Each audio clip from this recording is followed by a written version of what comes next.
I'm making some homemade cheese today for the neighbors, and they're gonna try it out and let me know what they think. So I'm gonna get some supplies ready.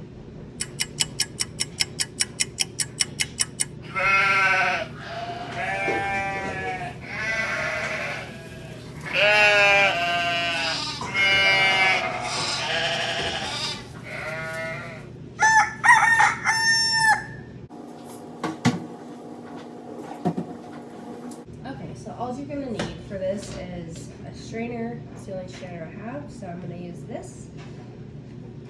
A large bowl for all your whey. And your cheesecloth. I'm gonna set this over here. We have the milk at a low to medium heat. I'm gonna let it, hi honey, come in here. We're gonna let it warm up to about 90 degrees. Should take about 40 minutes. I fit in there? You did fit in there, yeah. And I'm too little? No, you're not too little. The door opens. I'm big to fit in there? Yeah, you're big. Oh. Yeah. I need to try that.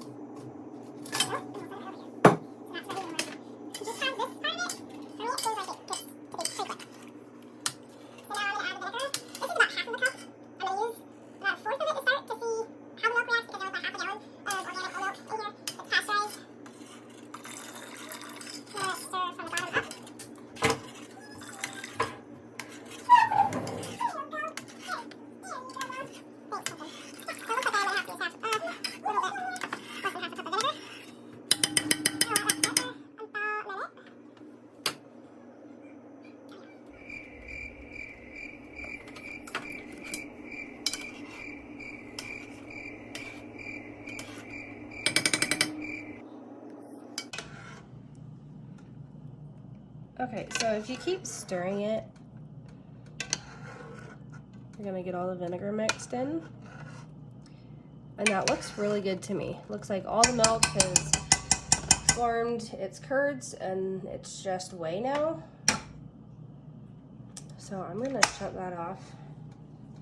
Leave it there for a minute or so, and then we're gonna strain it right here.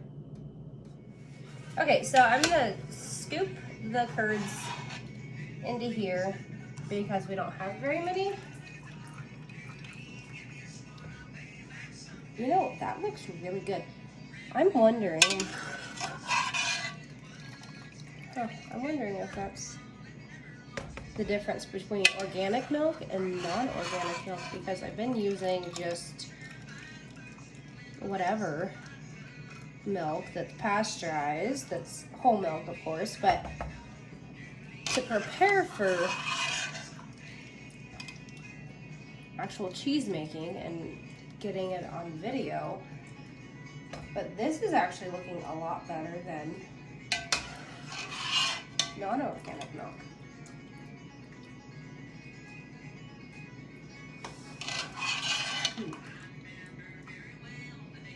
So I was going to do straight farmer's cheese with this because we're just using vinegar. We're not using rennet or, you know, the calcium chloride or any of the other things that you add into this type of milk. I have not been able to order it off Amazon yet.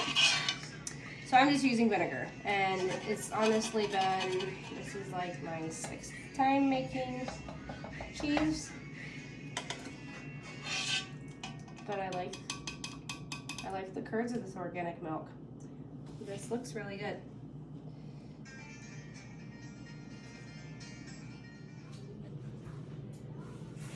All right, so I got my sister to drain out the rest of the curds and the whey so that we could strain them in here.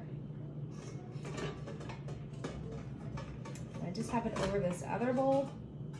And this is where we're gonna add our seasonings. So I've always used plain salt on salt that doesn't have the izod, however you say that. So salt, I just do like a tablespoon in my hand. I honestly don't really measure on these things. I just kind of cover the top with garlic powder. And that's how I do it. And then this is dill weed.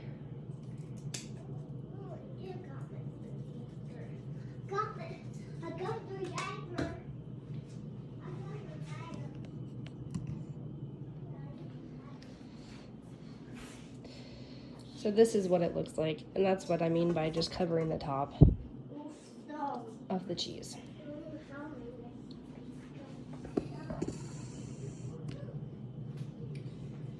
So let's push that away.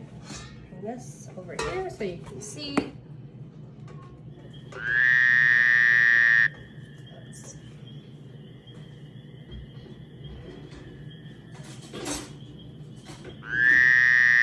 Use my favorite tool in the house is a fork. And we're just gonna kind of mix it up, get all the seasonings, coat it on the cheese curds. Careful not to rip your cheese.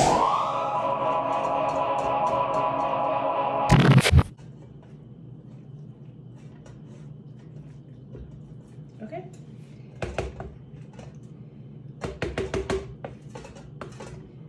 I think the neighbors are gonna love this recipe.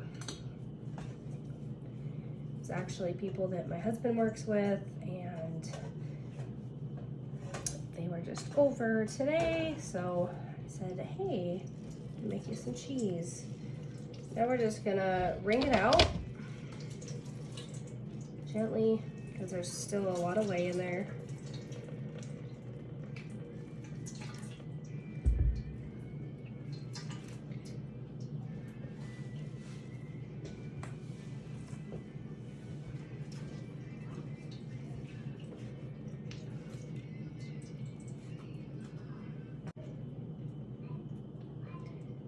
Okay, so that's as much as I can get out without getting cheese, actual cheese coming out of the cheesecloth. So I'm gonna twist it up as tight as possible. And I'm just gonna hang it from the cabinet. It's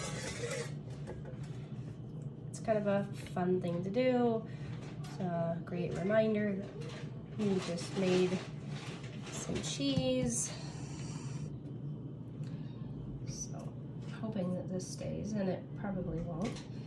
And I'm terrible at tying these. I don't have any twine or ribbon or anything, so.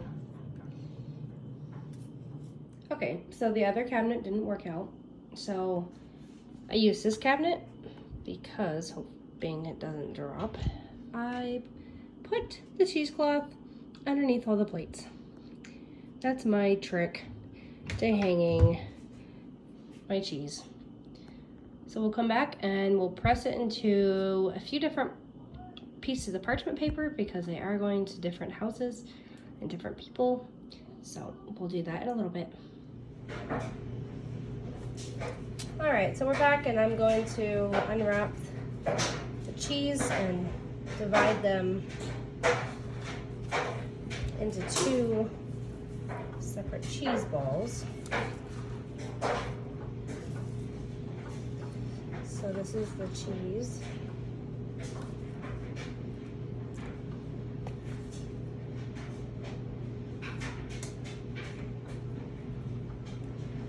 Just cut it straight in half.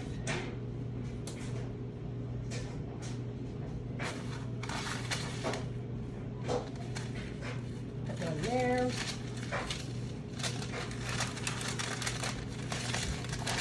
it's going to wrap them.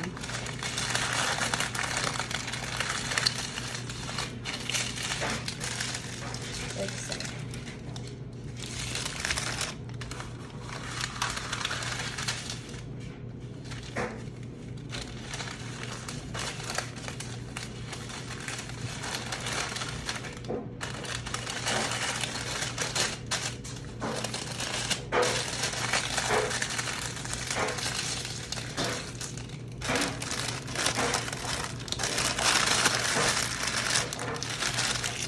So these are going to be for the neighbors.